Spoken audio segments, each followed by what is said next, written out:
Hello everyone, it's Kat from Unit 2 Days and you are here with me today for the Nerd Out episode 2.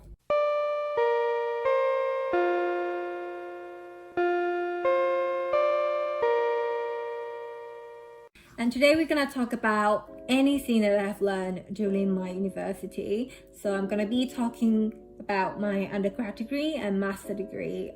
They both have different characteristics in terms of like the modules and what I've learned, because this year we obviously we learn online, so it's completely different, and about my dissertation, the topic that I did, and what I have learned from it. For my undergrad degree, I remember that I had to take 8 subjects in year 1, another 8 subjects in year 2, and another 8 subjects in year 3. I don't think I can pick any subjects that I want in year 1. I think it's mandatory for the whole year. So term 1 for 4 subjects and term 2 for 4 subjects. And I think they're all fixed, you can't pick, you have to do them. But when I got into year 2, I have a choice to pick all these 8 subjects, I think, but you have to pick at the end of year 1 before you get into year 2. And after you enroll there, it means that you guarantee that you're going to study the subject that you chose from. But in some circumstances, the subject that you choose, you didn't get to study it because maybe too many people sign up for it and there is no space left for you, and that is sad. But sometimes you talk to uni and then they kind of change it around, so you got to study what you want, and then that's for choosing the models. This also applied to year 3s as well. For the assignment, I remember that for my module, basically I think all my modules, they have assignment and exam, but in term 1 for 4 subjects, that 4 subjects only have assignment, but in term 2 we have both assignment and exams. So the assignment is they're gonna tell you have an assignment coming up before the end of the term, and so you have time to prepare. And then on holiday, basically Christmas holiday, New Year, you have time to write your assignment. And then at the beginning of term 2, you submit it. And same as in term 2, it was the same way, but you hand it in at the beginning of term 3. And in term 3, we don't have any subjects, you just study for your exam. And for my assignment, it's basically just essays paper.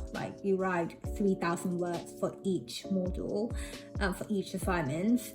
And I remember that I had more than 30 references, because I think it's because we're doing politics. We need sources, we need arguments, we need evidence, and that's how we do it.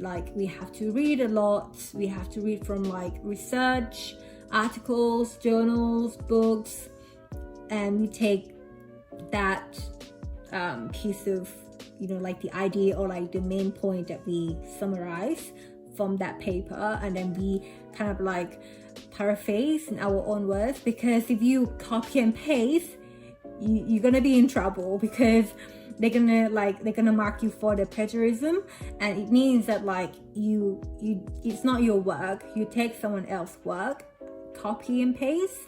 And even if we paraphrase it, we have to reference them, because again, if you don't, they're gonna mark you for the plagiarism, and that is bad because you fail. They're gonna just make you fail in that assignment, because they take this issue very seriously. And every student who not familiar with the reference and the paraphrase, you better start practicing now. And that's one issue. And another issue is probably about the writing style. We need introduction, body and conclusion. You want to make sure that it's all consistency, like that, like the flow of the essay, you get good mark. Okay, and then exams. The way that I practice for my exam, and probably like every undergrad student have to go through, is practice the exam paper. The exam paper is really important and it's really helpful during exams, because you will see different type of questions that will come up in the exam.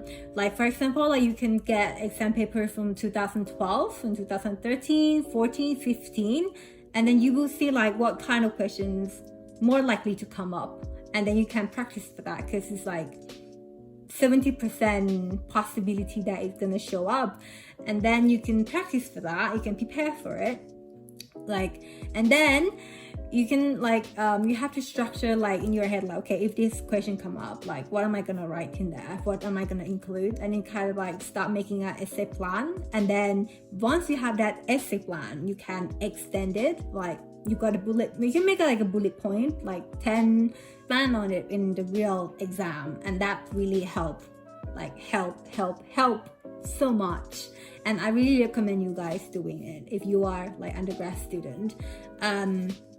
Yeah, and another thing is about the time, because we have limited time during exam. I think like 2 hours for 3 exam questions.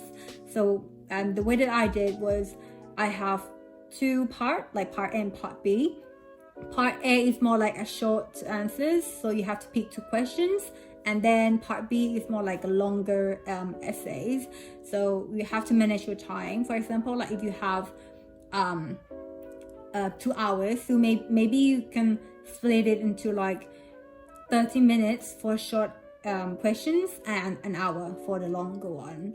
And you just have to like practice your speed and just remember like the essay plan in your head, and then you'll be fine. Yeah, and again, practice the exam paper, because the more you practice, the better you are.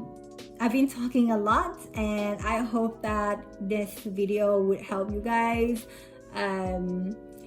Yeah, and I mean, if you have any questions, if you want to know anything more about it, you can just like leave a comment below, or text me or take us on Instagram, and we are happy to help you out and reply to any questions that you may have. Well, thank you so much for watching, and see you later.